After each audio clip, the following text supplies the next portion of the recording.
Programa Via Direta Cidadão deste final de semana, contando com a presença da promotora de justiça, doutora Maria da Penha, em visita à nossa cidade. Aproveitamos a oportunidade e convidamos ela para falar de dois assuntos. Primeiro, a ficha limpa, afinal de contas, Capanema participou desta lei de mobilização popular que arrecadou assinaturas, que forçou deputados e senadores, eles aprovaram a lei hoje. É importante que o político tenha o passado ilibado, o passado sujo, limpo, para disputar as eleições. Vai falar também da questão tributária e da capacidade contributiva das pessoas para poder pagarem impostos de uma forma mais justa. O programa Via Direta Cidadão já está no ar. Antes de iniciar o nosso bate-papo, gostaria que a senhora desse aquele cordial bom dia a todos os telespectadores da TV Amazônia. Bom dia a todos os telespectadores da TV Amazônia. Inicialmente eu quero até inclusive agradecer a oportunidade de estar mais uma vez aqui na TV Amazônia, dizer inclusive da importância da TV no município de Capanema, que é uma emissora que retrata o espelho de Capanema, é uma emissora que fala a voz do cidadão. Então, uma emissora muito importante para a cidadania e para a democracia da nossa cidade. Eu quero lembrar inicialmente também a população de Capanema que nós participamos da campanha Ficha Limpa.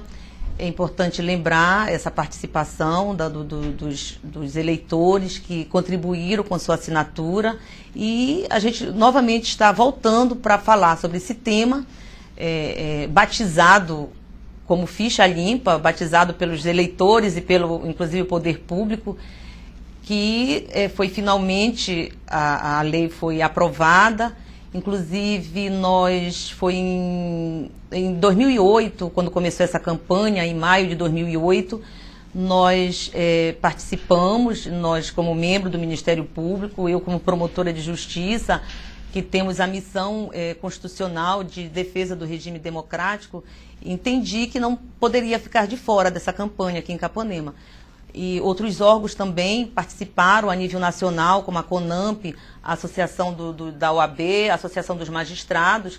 E aqui em Capanema eu entendi que era importante a participação a nível municipal.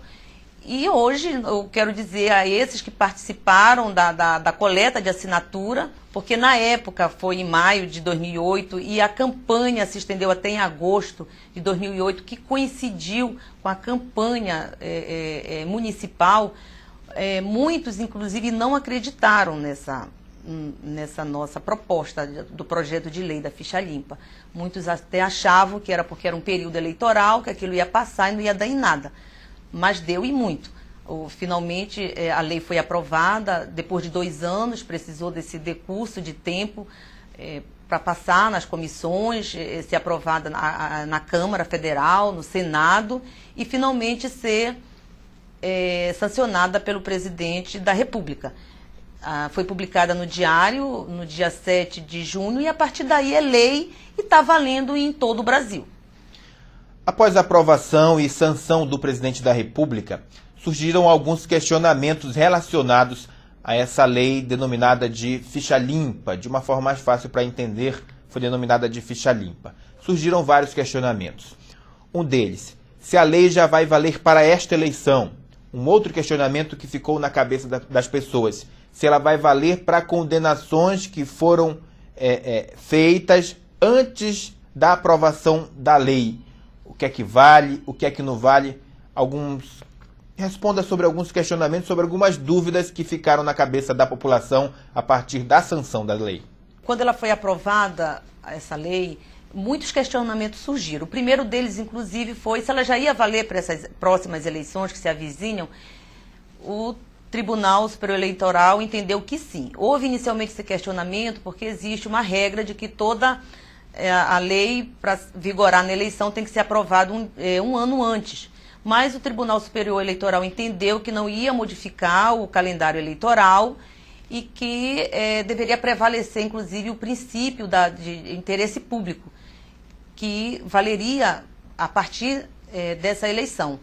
Outros questionamentos também que já foram definidos pelo Tribunal Superior Eleitoral em consulta recente, eles, em resposta a essa consulta de vários questionamentos, respondeu o Tribunal Superior Eleitoral que as pessoas condenadas antes da lei, né, essa lei iria atingir aquelas pessoas que respondem a processo e que foram condenadas antes da lei. Então, essa situação, inclusive, já está definida pelo Tribunal Superior Eleitoral. E fica inelegível a partir de 8 anos. Porque é interessante também a gente mencionar que essa inelegibilidade que gera a lei, ela não é permanente. Ela é um período. É um período de 8 anos. A partir de 8 anos, a pessoa também fica livre para exercer qualquer cargo. Então, essas definições aí, mas muitos questionamentos ainda existem. Na realidade, caso por caso é que vai ser definido pelo Tribunal Superior Eleitoral. Mas com relação às condenações que ocorreram antes da vigência da lei, já está definido essa questão. O que é que vai mudar com a aprovação da lei? Em que casos o político vai se tornar inelegível? Olha, eu acho que a grande mudança dessa lei, eu acho que o grande mérito dessa lei foi a mudança de consciência da população. Esse é o grande mérito dessa lei. Quando a gente fala em mudança de consciência, a gente está falando de um tema assim, muito significativo para a mudança de comportamento da sociedade. Porque hoje, com esta lei, despertou a mente de muitas pessoas, de muitos eleitores que até então não davam importância para esse tema.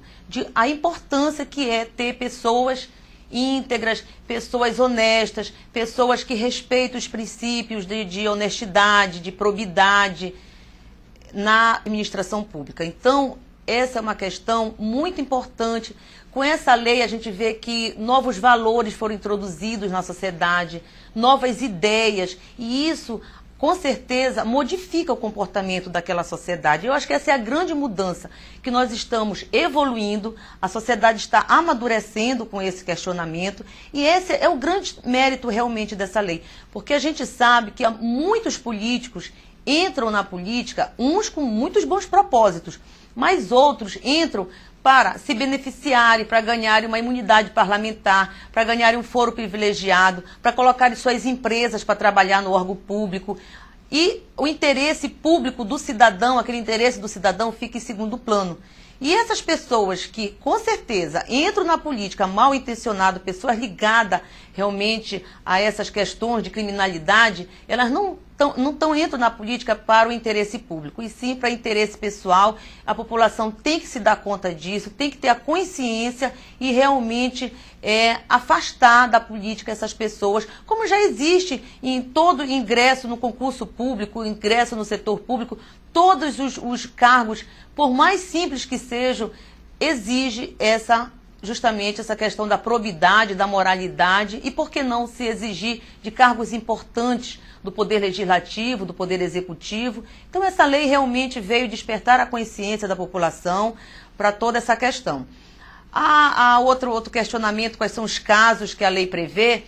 A gente sabe que a lei ela não teve muita modificação do projeto original para o que ela foi aprovado. Aquelas situações iniciais que nós até se reportamos aqui em programa anterior, esses crimes graves, como homicídio, tráfico de droga, pedofilia, crimes contra o meio ambiente, quem for condenado por crime contra o meio ambiente fica também inelegível, crimes contra a administração pública, desvio de verba pública, todos esses crimes graves, a pessoa sendo condenada. Agora, é interessante observar que no projeto original, a lei falava, o projeto falava de condenação de primeira instância. É uma decisão monocrática, que a gente chama apenas por um juiz. E a lei foi aprovada com essa modificação. A condenação desses candidatos que vão se tornar inelegíveis tem que ser uma condenação de um colegiado, ou seja, de um tribunal de justiça, de um corpo de magistrado que realmente dá mais segurança para a sociedade, uma condenação dessa que se torna inelegível. A gente vai para um rápido intervalo comercial e volta já para o segundo bloco do programa Via Direto Cidadão, nesse final de semana, contando com a promotora de justiça, Maria da Penha.